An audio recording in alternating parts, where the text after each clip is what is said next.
From the NBC University Theater, a first radio production of a novel that ushered in an era, F. Scott Fitzgerald's This Side of Paradise. Our star, Mr. Guy Madison.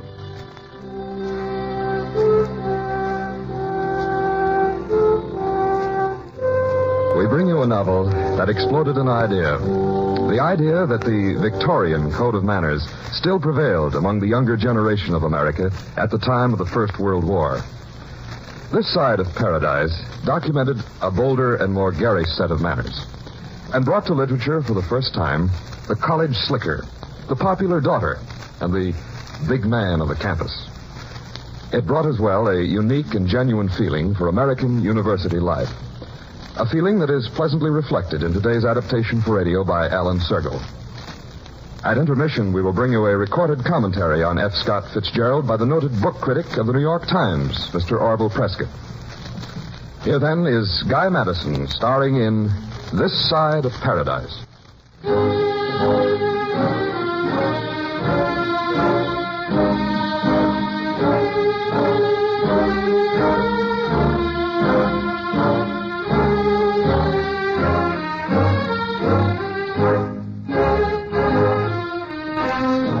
First year of the present century, a queen died, leaving her name to an age and to a horse-drawn carriage.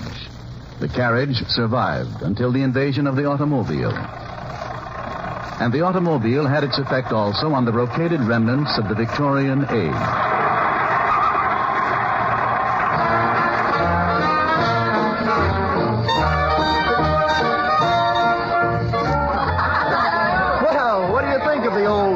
Mabel, got us here in a shake, didn't it? And it's going to get this old snake to a lot more places before the night's over. Frank, are you sure? I've never been to a place like this, in the country. Do you think maybe we better go back? And let this keen music go to waste?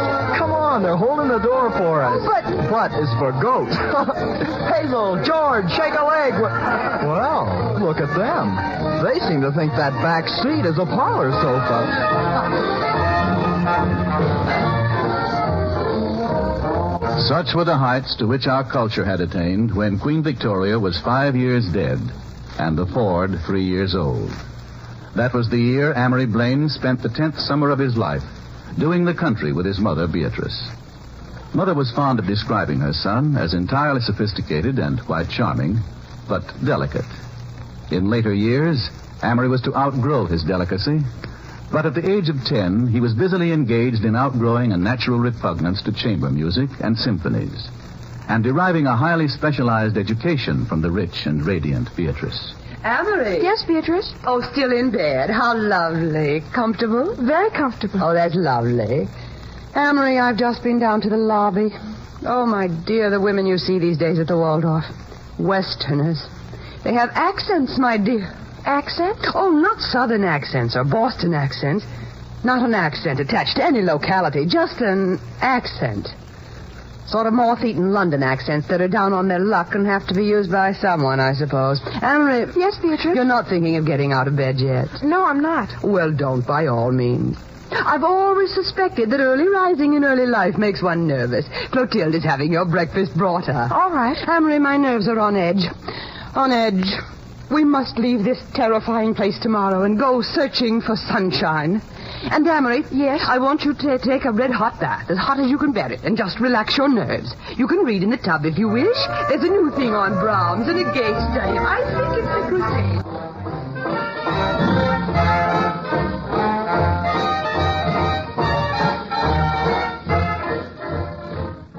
The English sausage roll had come over as the American hot dog, and the air in a remote section of Chicago was already undulating to the shimmy when Amory Blaine, in his teens and dramatically handsome, stopped off in New York on his way to St. Regis Prep School. Stopped off at the home of Monsignor Darcy, the family friend who was to become his spiritual father. The two men took to each other instantly. Monsignor Darcy? Amory Blaine. But, well, how did you... How did I know? Well, I've been expecting you for years. Besides, your mother wrote to me. Here, come in, sit down. We'll have a chat. Thank you. I'm on my way to school. St. Regis, you know. Yes, so your mother says. She's a remarkable woman. Have a cigarette, Emery. I'm sure you smoke. Well, if you're like me, you'll loathe all science and mathematics. Hate 'em all. Like English and history. Well, of course. Well, you'll hate school for a while, too. I'm glad you're going to St. Regis's. Why? Well, because it's a gentleman's school, and democracy won't hit you so early. You'll find plenty of that in college. I want to go to Princeton, you know. Ah, yes, I rather thought you would. Somehow I think of Princeton as being lazy and good-looking and aristocratic. Yeah. Well, you know, like a spring day. Harvard seems sort of indoors. Yeah, and Yale is November, crisp and energetic. That's it. You know I was for Bonnie Prince Charlie. Yeah, well, of course you were. And for Hannibal. Yes, and for the Southern Confederacy. Naturally, you were for the Irish Republic. Oh, well, as for that, Oh, a little skeptical? No, you shouldn't be. Not you, Emery. The Irish Republic is a romantic lost cause, quite worthy of gentleman's bias. And besides... Yes, sir? Well, the Irish are really quite charming. Oh, I didn't mean it in that way. Well, of course you did, Emery. You're a snob, in the best sense of the word. Well, so am I. I think it derives from the fact that not one person in the world is necessary to you and me. Well, perhaps you're not aware of that yet, Emery. The two men slipped into an intimacy from which they never recovered. And the late train that finally bore Amory Blaine to St. Regis was the train that bore him out of there 2 years later.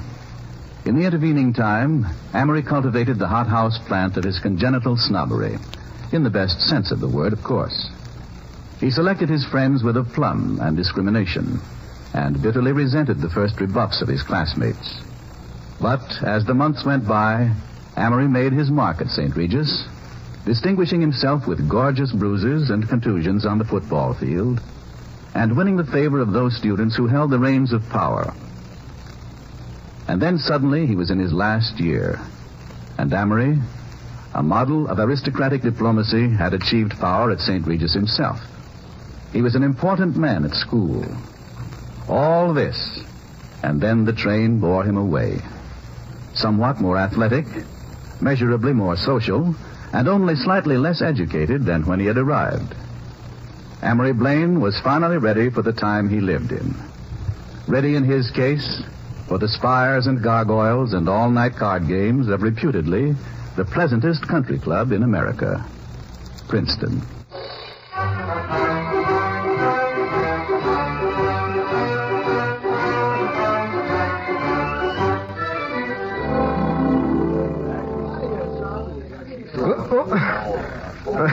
Excuse me. Here, I'll pick up your bag. Didn't see you coming up the stairs. Well, that's all right. I can pick it up.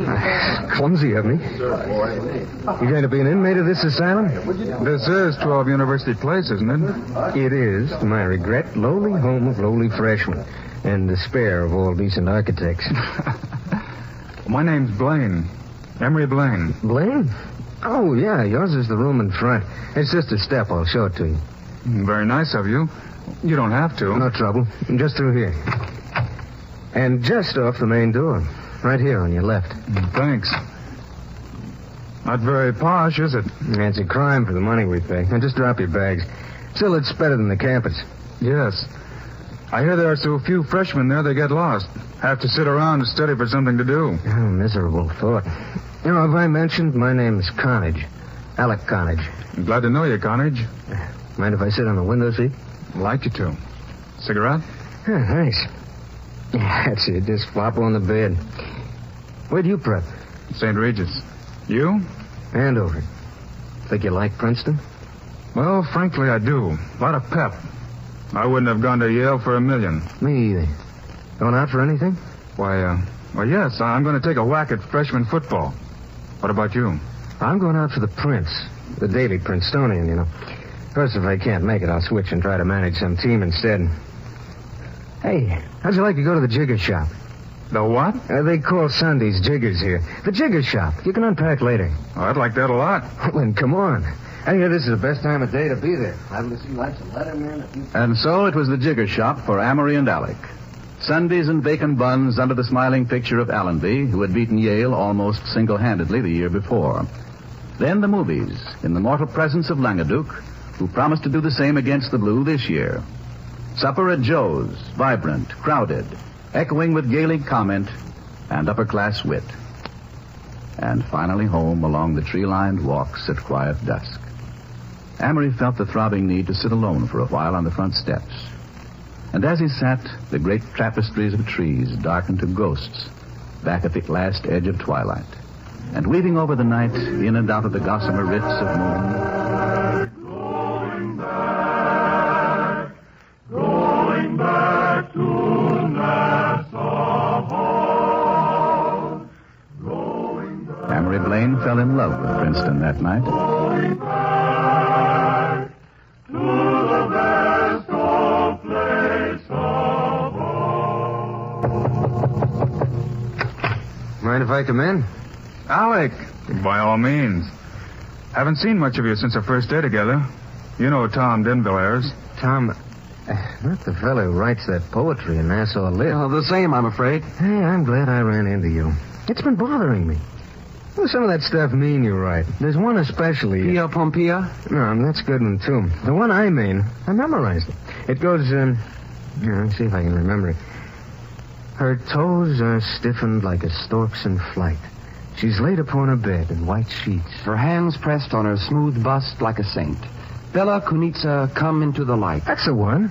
I don't get it. Perhaps I don't get it myself. Don't you believe it, Alec. Tom is brainy. He's got me writing poetry, too. Would you like... No. No what? No, I would not like to hear it. You've got the manners of a Yale man. He's bringing me up to date on my reading, too. Seriously, Alec, you'd be amazed at the writers he's introduced me to.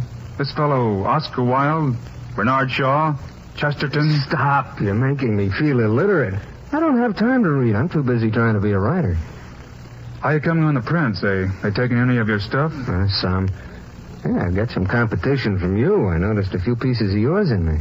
Accidents. Yeah, I thought you said your dish was going to be football. Had to give it up. Wrenched my knee. Tom, you know what I think about our friend Blaine? No profanity now. Yeah, I think he's going to be that awful thing on the campus. A big man. I haven't decided. I might just thumb my nose at the whole thing and be a Princeton slicker. Slicker? What the devil's that? Well, it's something that... Well, at St. Regis, I didn't want to be one. There's a lucid explanation for you. The man's a born philosopher. No, really. A slicker is what I call a kind of a fellow who's everything the college big man isn't. And how do we distinguish these members of Blaine's category? Well, in the first place, a slicker has a clever sense of social values. He dresses well, but pretends that dress is superficial. Mm-hmm. The big man really thinks that dress is superficial, and he's quite stupid about social values. The slicker goes into activities that show him in the best light. The big man goes into everything from a sense of duty. The slicker... Well, you get the general idea. I'm afraid, Mr. Blaine, that you are being something less than lucid. Now, tell us, precisely, how do we recognize a slicker? By his hair. His hair? It's slicked. Heaven preserve us from Amory's theories. I think the least we can do under the circumstances is present him with a jar of pomade. Oh, now, see I here... don't mean to break into the start of a beautiful enmity. But have either of you fellas seen the papers lately? Why, anything serious? This new chap, Ruth, hasn't broken his pitching arm. He can't. I've got a bet on the Bostons. Oh, I mean this war that's broken out over there. Oh, that. It's got me concerned a bit. Well, not me. Don't you think it'll last? Don't much care. As far as I'm concerned, it's just a distant and faintly amusing melodrama. Only the actors are certainly bungling their parts at this point. Well, still, Now, don't be a bore, Tom. Forget your war. Let's recite, Alec, another one of your poems. The one about the serving lady and the white tapers.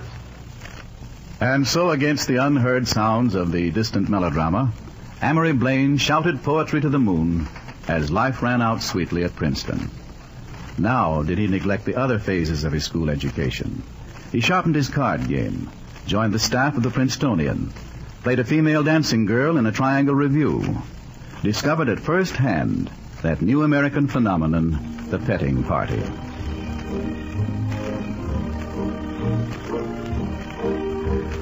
And on the last night of a summer vacation, at a country club dance, he met Isabel.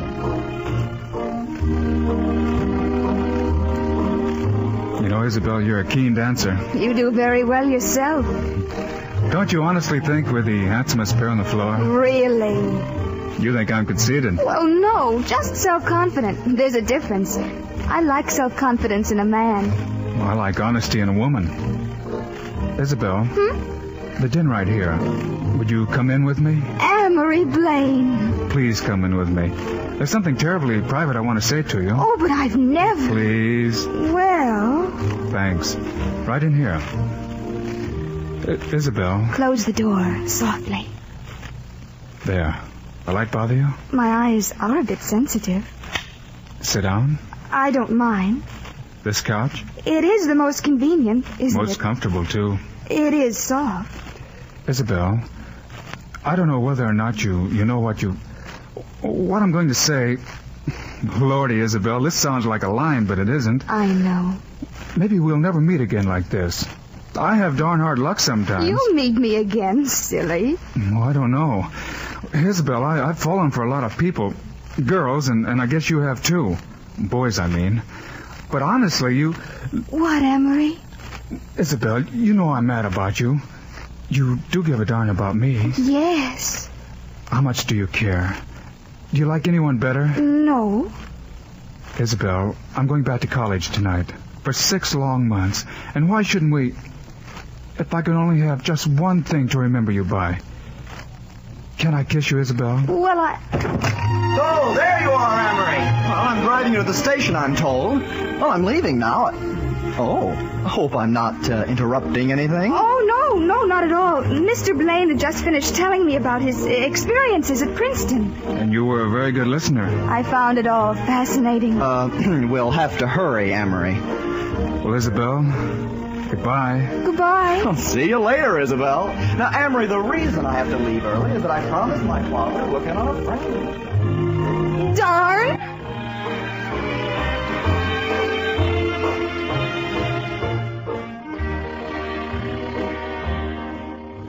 I tell you, Tom, she's an angel. A sceptered angel. And tomorrow she'll descend right here at Princeton. Just so I can take her to the prom. Oh, you and your Isabel. She's probably mental. Come away from that window and stop simpering. And she does love me, Tom. How do you know she loves you? And how do you know you love her? You've only seen her that once. Letters, Tom. Haven't you noticed? We've been corresponding these past 6 months. Letters? Pamphlets? Those 25-page manuscripts you write oughtn't to be demeaned by calling them mere letters. You're a cynic. I'm a realist. Oh, seriously, Amory, the way you've been letting things go, your math, failing in the regular exam, you ought to be quartered. On second thought, you're not a cynic at all.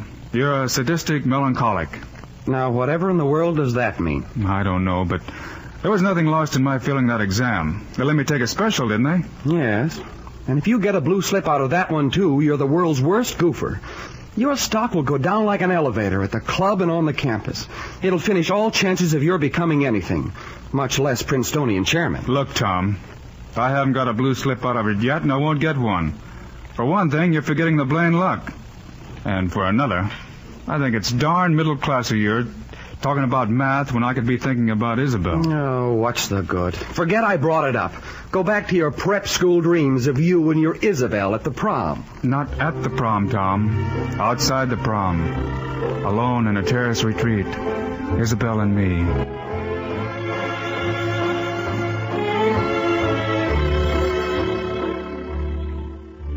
And the background music spreading a mood like mist from the moon. And she deep in my arms, whispering with the music. Ouch! Let me go. What's the matter? Your shirt stud. It hurt me. Look. What? Oh, that spot on your neck. I am sorry, Isabel. I shouldn't have held you so close. Oh, but what are we going to do about it? Do about it? Oh, it'll disappear in a second. Oh, it won't. Look at it. It's getting worse. Oh, and it's just the height of your shoulder. Massage it. No, that'll just make my whole neck flame. What'll I do, Amory? All the perfumes of Arabia will not whiten this little hand. You're not very sympathetic. Oh, Isabel, darling, I think it'll Don't touch me. Haven't I enough on my mind? And you stand there and laugh. Well, it is funny, Isabel. And we were talking before about a sense of humor being... Oh, shut up. I don't like to be laughed at. I'm not laughing now, am I? You did. Oh, don't be so darn feminine. I'll be anything I want. Perhaps then we'd better call it quits. Perhaps we'd better. I always thought you had a lot of self-confidence. But I'm not sure now it isn't conceit. Well, it isn't. Here at Princeton... Oh, you in Princeton. You think that was the world, the way you talk. And while we're about it, I might as well tell you everything. What does that mean? It means I'm uncomfortable with you. I have to think all of the time I'm with you. You're so critical. Why, you analyze every little emotion and instinct until I just don't have any. You mean I make you think? I mean you make me tired. I want to leave. Well, so do I. Before we do, there's just one more thing. What? That spot on your neck. Yes? It's gone.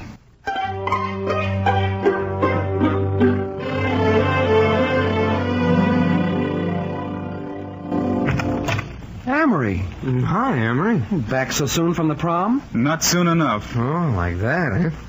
You want me to leave? No, Alec. No, of course not. Alec brought up some mail for you. For me?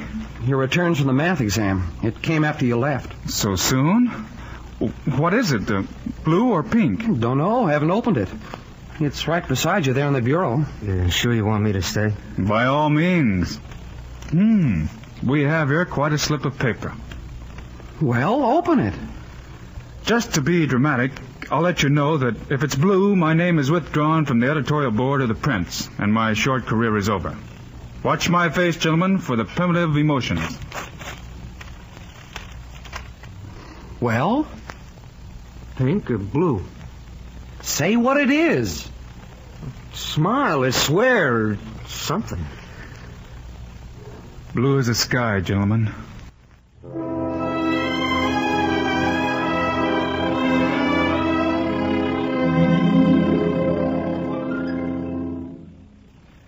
It's made me feel like leaving college, Monsignor. Why?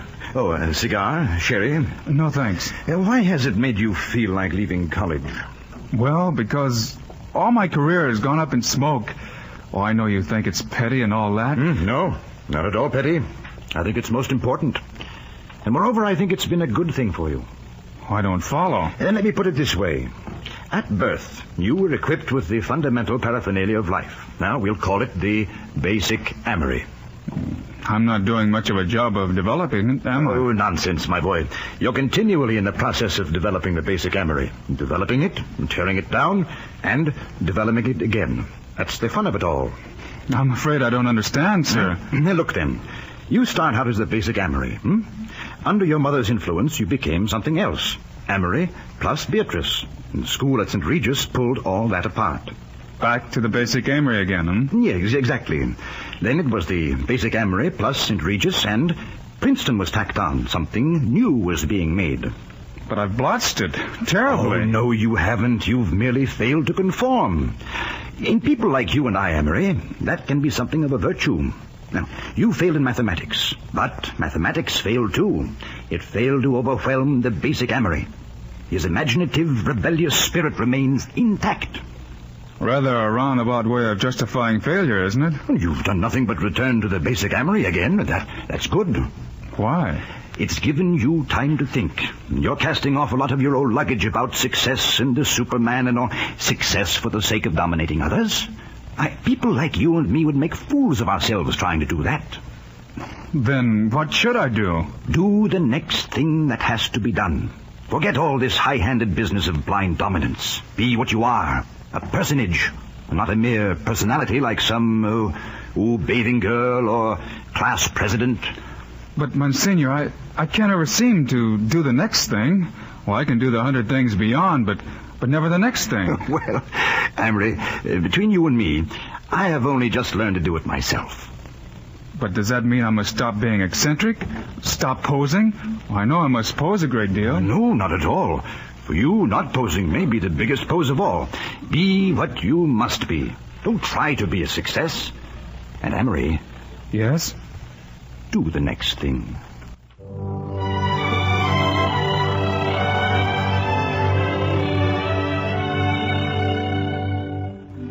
So Amory Blaine went back to college to do the next thing, to seek, to stir, to molt his youth. And the days passed serenely again at Princeton.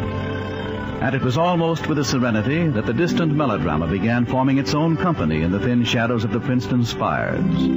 The war marched onto the campus in platoons that spring, and Amory and Tom applied for commissions in the infantry.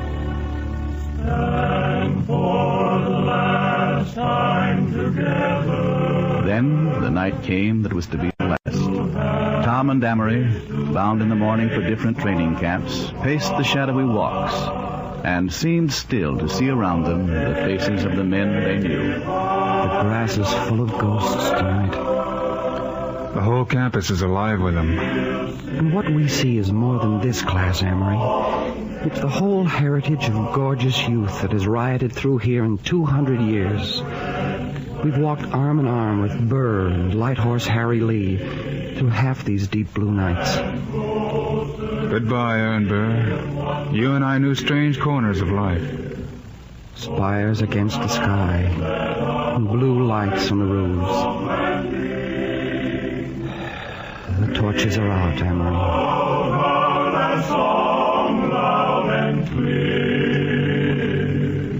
The torches are out.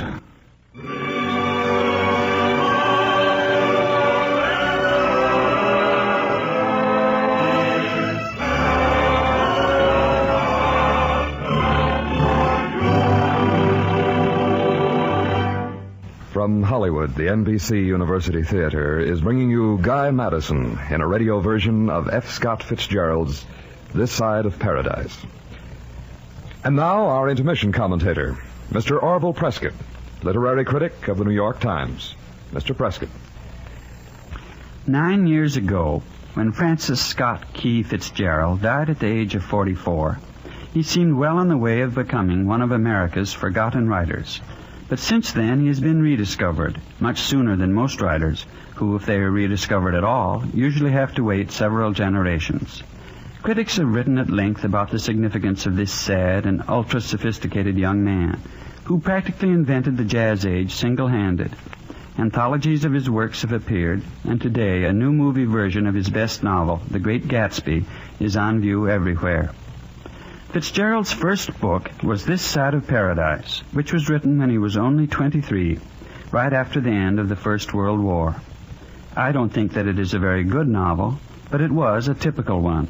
It provides good evidence of what a Fitzgerald book is like, and the kind of thing he did so much better when he wrote The Great Gatsby. This Side of Paradise shocked and delighted a host of readers in 1920. It introduced a whole new subject into modern fiction. It was bright with youthful charm. The subject was the revolt of youth in the 19-teens against the conventional customs of the last century. Fitzgerald was the first to write of kisses in parked cars, of respectable girls drinking and escaping from parents and chaperones, of the foolish escapades of college boys. He wrote of such things with the exact itemization of a social reporter, and also, unfortunately, in This Side of Paradise, with sophomoric literary raptures. This is undoubtedly the way it was in Minneapolis, in New York, and at Princeton. Many people saw only the tinsel glitter, the rich young people behaving badly. They did not see that Fitzgerald was intently serious in his search for some significant value in a chaotic society. Fitzgerald made that search more interesting and meaningful in later books, but he never did find an answer. In This Side of Paradise, the search itself is pretty well lost behind all the nonsense of his hero, Amory Blaine. This is the story of a handsome, clever, vain, and spoiled young man, a social and an intellectual snob whose greatest need was to be admired by others. Amory Blaine was interested in books and ideas, but more interested in girls and social success. His story is only a series of scenes. The young egoist as a college boy, as a literary romantic, as a disillusioned but aristocratic social rebel. Amory Blaine is the only interesting and believable character in the book, and he was undoubtedly Fitzgerald himself. But in spite of its silly girls who are only mere names, in spite of its embarrassing overwriting, there is distinction in this book. It shows on every page that it is written by an extremely talented, if undisciplined, writer. Fitzgerald, at 23, knew more about American society with a capital S than any writer since Edith Wharton. In later books, he was to prove that he could write about it much better than he did in this feverish, brittle, romantic, clever, and somehow trashy book. Thank you, Mr. Orville Prescott. Our radio version of This Side of Paradise, starring Guy Madison, will continue from Hollywood after a brief pause for station identification.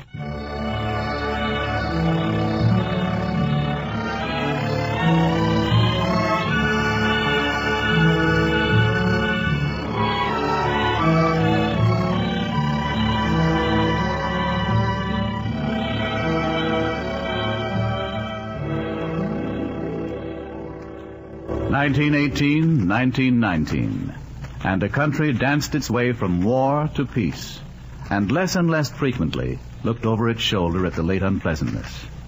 As it did for so many young men, the war passed quickly into the mists of memory. Amory, Tom, and Alec returned to America, their education behind them, and their lives stretching awesomely in front of them.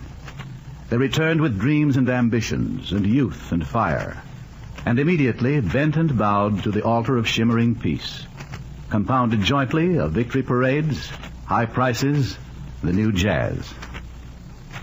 The three Princeton men clung together, sharing bachelor quarters in a West Side flat in New York, while across the town, in the pink and cream boudoir of an unlikely mansion on East 62nd Street, the great personal crisis that neither war, peace, nor the impending 18th Amendment had quite provoked in Amory Blaine was slowly forming for him out of the silk and scent of a debutante's party preparations. Oh, Mother, it's all too impossible. My coming out week, and, well, I can't seem to find a thing I'm looking for. Well, what is it you're looking for? Well, it's my... Oh, never mind, I've got it. Celia. What? Stop pulling that shawl like some retarded spaniel. I have to wear it, you know. I don't see why. I think it's dreadful. Oh, Mother, tell her that she... Girls. Oh, this is just when I was her age. Did I go on like... Hello. Alec. Hi, Alec. Hello, Mother, Celia, Roz. Thought I'd stumbled in on the wrong family for a minute. Amory Blaine's here. Well, goodness, take him downstairs. Oh, he is downstairs. Well, then you can show him where his room is. Tell him that I'm sorry. I can't meet him now. He's heard a lot about you all. I wish you'd hurry. He's sort of temperamental. Temperamental? How do you mean temperamental? He used to say that about him in letters. I write stuff. Does he play the piano? No, I don't think so. Drink? Yes, nothing queer about him. Money?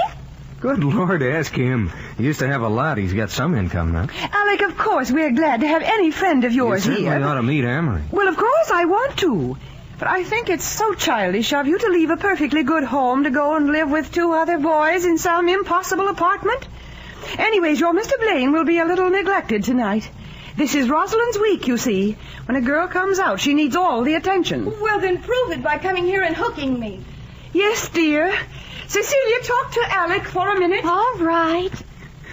Rosalind hasn't changed a bit. Oh, she's gotten worse. She's awfully spoiled. She'll meet her match tonight. Amory Blaine? Amory Blaine.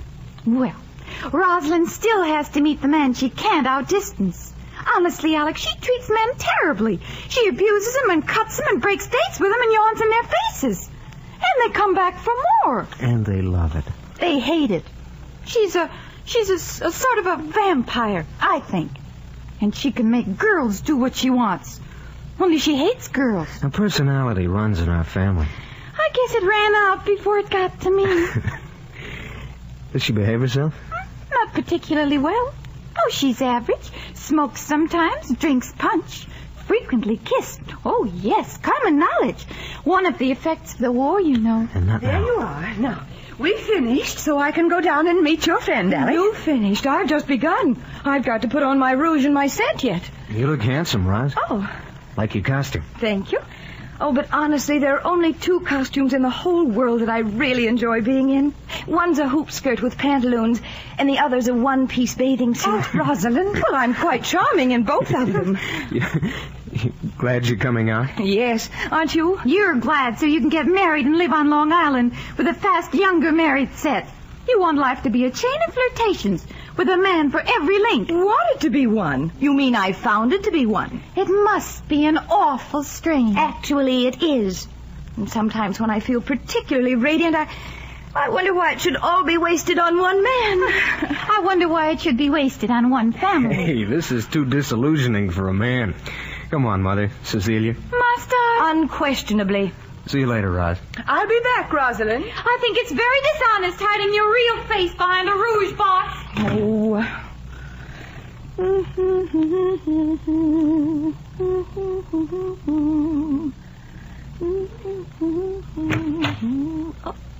Oh, I'm sorry. I thought... Oh, you're Amory Blaine, aren't you? Wouldn't you meet the family on the stairs? No, I came from the other way. I'm afraid I'm lost. Oh, well, do come in. Oh, it's all right. Mother will be right in, unfortunately. You're Rosalind. Yes. Sit down, won't you? Not quite yet, thanks. I'm intrigued. This is a new sort of wrinkle for me. Oh? This room. Oh, this is no man's land. And you. Well, I didn't know you were like this. Well, what did you expect? Oh, I thought you'd be sort of, sexless. You know, swim, play golf. Well, I do, but not in business hours. Business? Uh-huh. 6 p.m. to 2 a.m. strictly. I'd like to have some stock in the corporation. It's not a corporation. It's just Rosalind Unlimited. 51 shares, name, goodwill, and everything go at $25,000 a year. Sort of a chilly proposition. Well, when I meet a man who doesn't bore me to death after 2 weeks, perhaps it'll be different. Odd. You have the same point of view on man that I have on women. Well, I'm not really feminine, you know, in my mind. Go on. No, you. You go on. You've made me talk about myself, and that's against the rules. The rules? My own rules. I hear you're brilliant. The family expects a great deal of you. How encouraging. Alex said you taught him to think, did you? Oh, I didn't believe anyone could. No, I'm really quite dull. Liar. I'm religious, I'm literary. I've even written poems. Oh, vers libre. Splendid. The trees are green, the birds are singing in the trees, and the girl sips her poison, and the birds fly away, and the girl dies.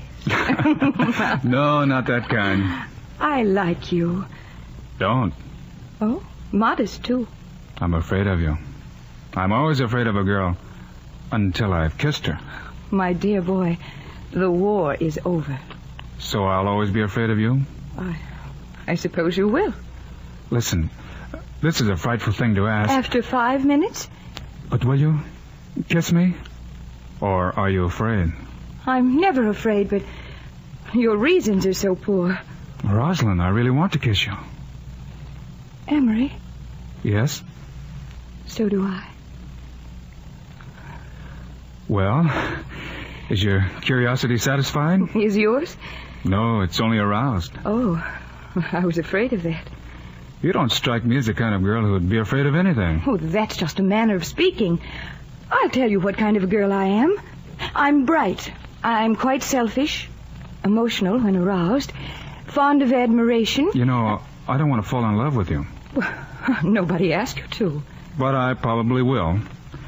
I love your mouth. Oh, not my mouth. Everybody falls in love with my mouth. It's quite beautiful. It's too small. It's heavenly. I want to kiss you again. You're quite sentimental, aren't you? No, I'm romantic. A sentimental person thinks things will last. A romantic person hopes against hope that they won't. Sentiment is emotional. Oh, and you're not. You probably flatter yourself that that's a superior attitude. Well, nevertheless, you mustn't argue, Rosalind. Kiss me again. I think I will, Emery. I think I'll kiss you several times.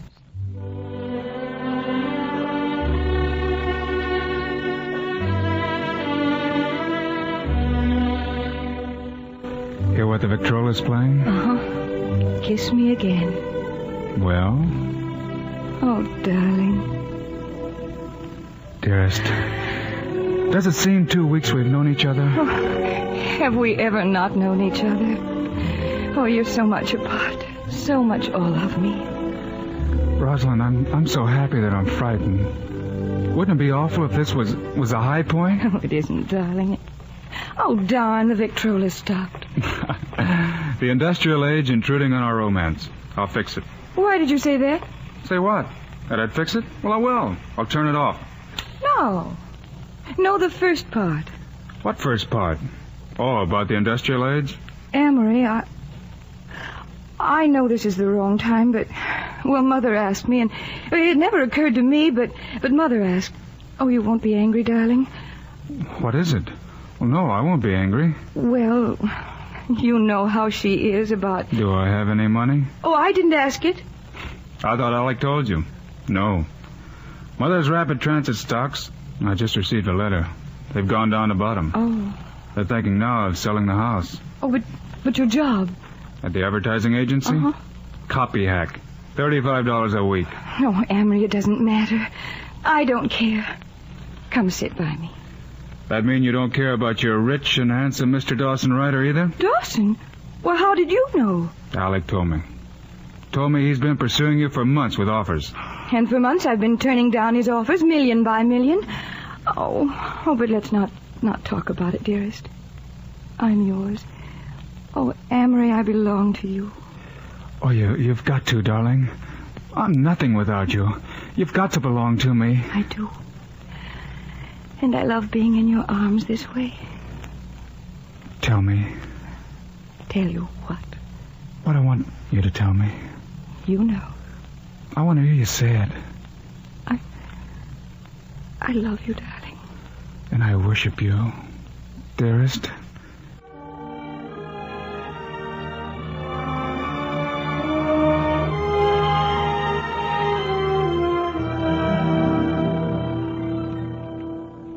Rosalind, I'm leaving now. Huh? Oh, goodbye, Mother. And I've asked you twice, who's coming tonight? Who? Well, Amory. You have so many admirers lately that I couldn't imagine which one. Dawson Ryder is more patient than I thought he'd be. No, Mother, please. Oh, I won't interfere. You've already wasted over 2 months on a theoretical genius who hasn't a penny to his name. But go ahead, waste your life on him. I won't interfere. Oh, Mother, can't you understand? Well, with Amory, I'm not just not thinking about money. You never keep it long enough to think about it. Well, once I thought I'd marry a ton of it out of sheer boredom. Well, for the life of me, I can't see what's so exciting about Amory Blaine. Oh, Mother, he's penniless. Well, he has a little income. It wouldn't buy your clothes. Oh. Rosalind, it's not as if your father could help you. Things have been hard for him lately, and he's an old man. You'd be absolutely dependent on a dreamer. Oh, a nice, well-born boy, but a dreamer. Oh, for heaven's sake. Oh, there he is. Well, I'll get it. On my way out. Oh, Mother, try at least to make him think you're glad to see him. There's no need at this date to coach me socially, Rosalind. Good evening, Mrs. Connage. Amory, I was just leaving. Rosalind's just inside. She's expecting you. Thank you. Now, don't you keep her up too late. Amory! Yes, dear? Oh, Amory. Oh, that's it. Hold me, dearest, close. What is it, darling? Oh, Amory, we're so darn pitiful. Rosalind. I want to die. Rosalind, don't. Not again. Another night of this and I'll go to pieces. Well, you've been this way for 4 days now. What's the matter? Sit down, Amory. Not yet. What is it? It's Dawson Ryder, isn't it? You've been with him every afternoon. He's working on your nerves. People come and tell me they've seen you together, and I have to smile and nod and pretend it hasn't the slightest significance for me. What has been going on? Amory, if you don't sit down, scream. Oh, Lord. That's better. Oh, you know I love you, don't you? Yes? You know that I'll always love you. Don't talk that way. You frightened me, and it sounds as if we weren't going to have each other. Rosalind, let's get married. Next week. Oh, we can't. Why not? We can't. I'd be your squaw in some horrible place. We'll have $275 a month. Oh, darling, I don't even do my own hair. I'll do it up for you.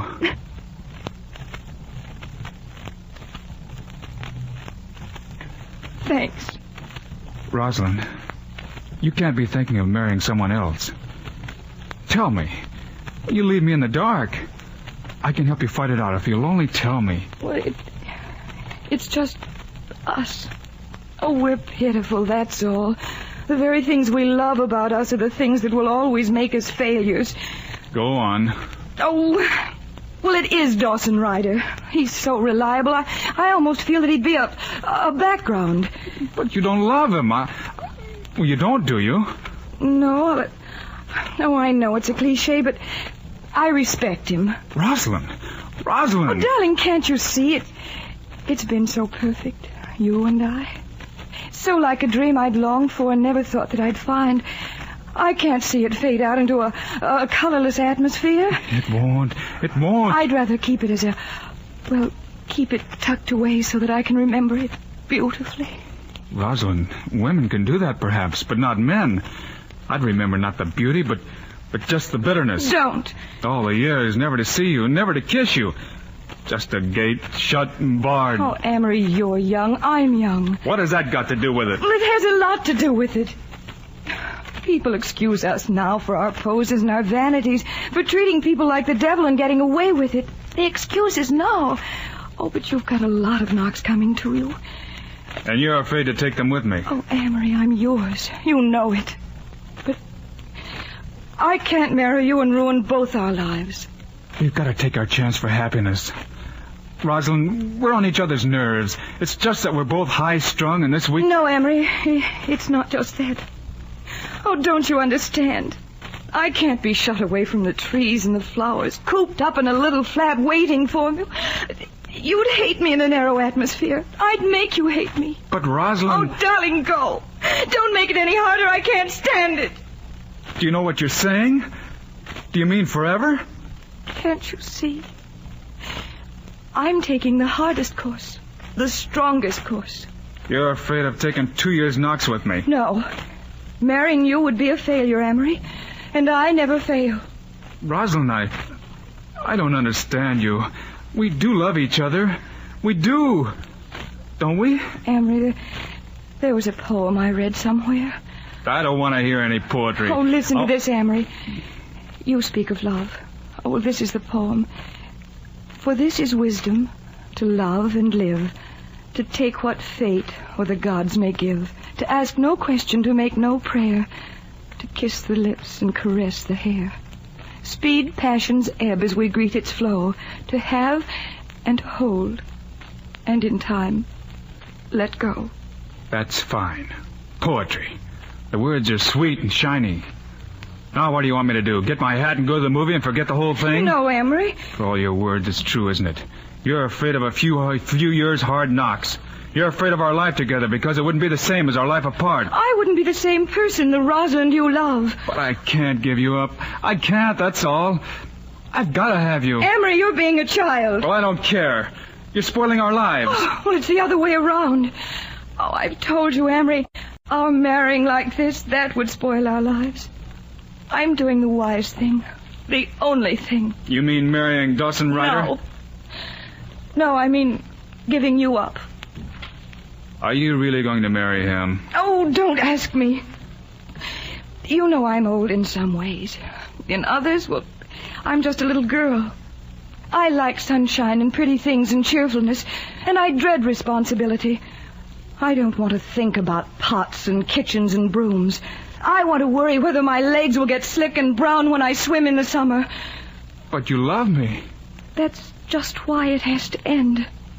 Drifting hurts too much. We can't have any more scenes like this. Rosalind, I promise that... What are you doing? Not my ring.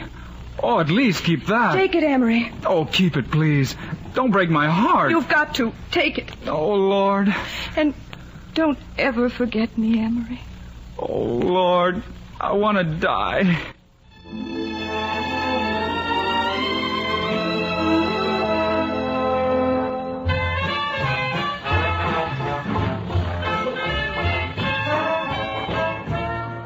Amory Blaine. Haven't seen you since Princeton. What are you doing here at the Biltmore Bar? Oh, you've had a couple, haven't you? Had more than a couple. Celebrating. Celebrating what? Celebrating blow my life. Bartender, another the same. Triple rye.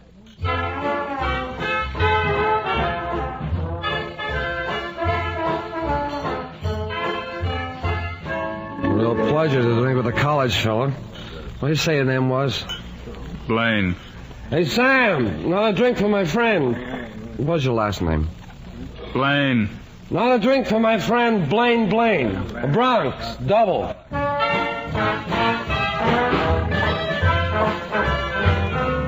Hey, no vagrants here. It's all right. Got money. Give me a scotch. Chin straight. Make it a... Hey, Mac, give me a hand. This guy's keeled over.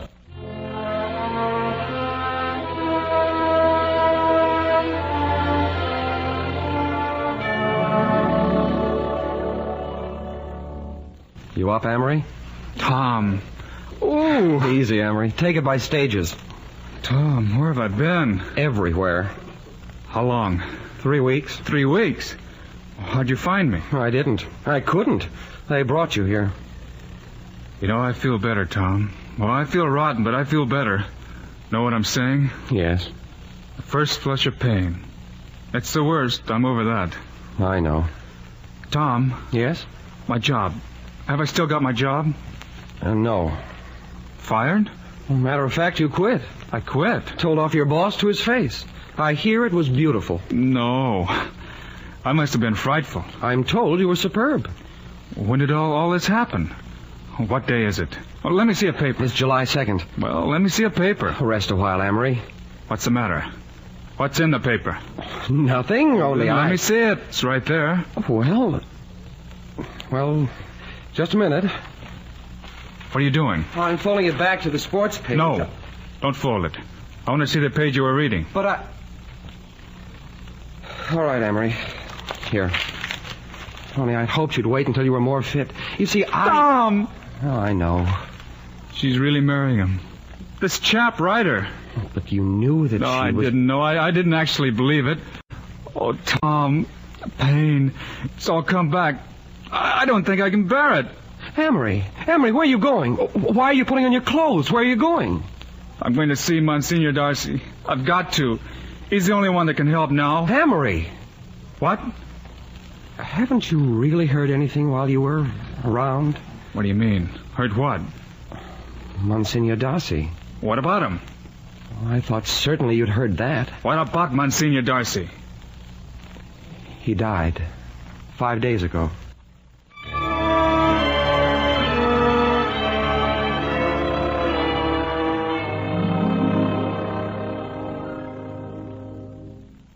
It's starting to rain, Amory. We must look a queer pair sitting on a deserted pier in the rain. Good old Tom. You don't have to stay, Tom. I'm all right now. I think the funeral did it for me. It was a fine funeral, wasn't it? Magnificent. I'd never seen a Catholic funeral before. I'd never seen a Catholic funeral like that before. No, really, Tom, I'm all right. The Monsignor always could set things right for me. And apparently his power extends even into death. Are you certain, Amory? You seem so lonely. Lonely and disillusioned. I am, Tom. Stripped clean. But I think I see myself clearly at last. You know, Tom, to watch all those people grieving today, substantial people, and real grief, it made me suddenly see myself in Monsignor's image. And I found in that image something I'd always wanted. Always would want. Not to be admired as I'd feared. Not to be loved as I'd made myself believe. But to be necessary to people. To be indispensable. Tom, back there, life opened up in one of its amazing bursts of radiance.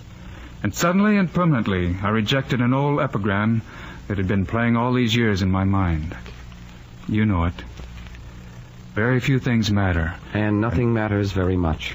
On the contrary, Tom, a great deal matters. That's the knowledge I mean to start life with. That and nothing else? No money? I have $24. How will you get along? I'll get along. People make money in books, and I found I can always do the things people do in books. Really, they're the only things I can do. Where will you go?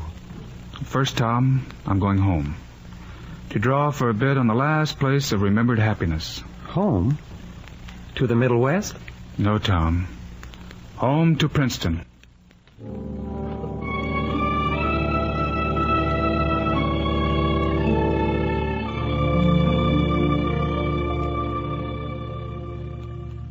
So Amory Blaine came home to Princeton, came on foot, and arrived in the young hours before dawn. Silently, he stood in the soft ringing darkness. Ghostly night watcher over a new generation.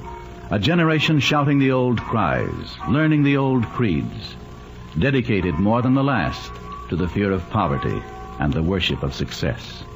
Grown up to find all gods dead, all wars fought, all faiths in men shaken.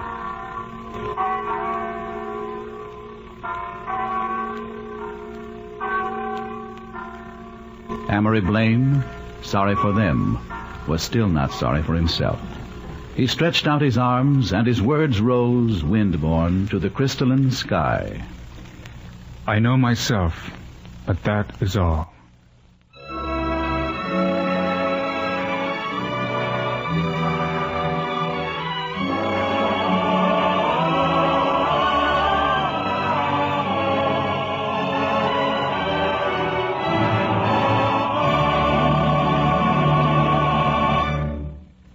You have been listening to This Side of Paradise, an NBC University Theater production of the novel by F. Scott Fitzgerald, starring Guy Madison.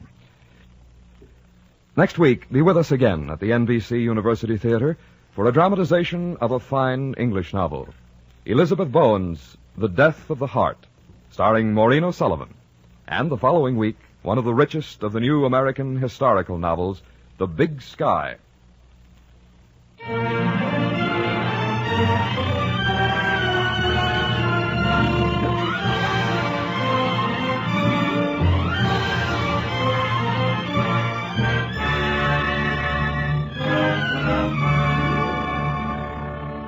This Side of Paradise was prepared for radio by Alan Sergel, starred as Amory Blaine, Mr. Guy Madison. Our cast included Gain Whitman, narrator, Peter Rankin as Frank, Jerry Farber, young Amory, John Daner as Monsignor Darcy, Tom Holland as Alec, Lee Millar as Tom, Gloria Grant was Isabel, Lynn Allen as Rosalind, Georgia Backus, Mrs. Connage, Inga Yolis, Cecilia.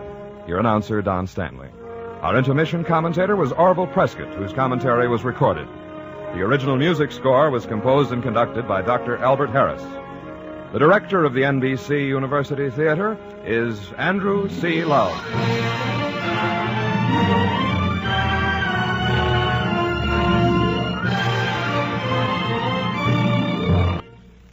Today's NBC University Theater production of F. Scott Fitzgerald's This Side of Paradise, adapted for radio by Alan Sergel and starring Guy Madison, came to you from Hollywood's Radio City. This is NBC, the national broadcasting company.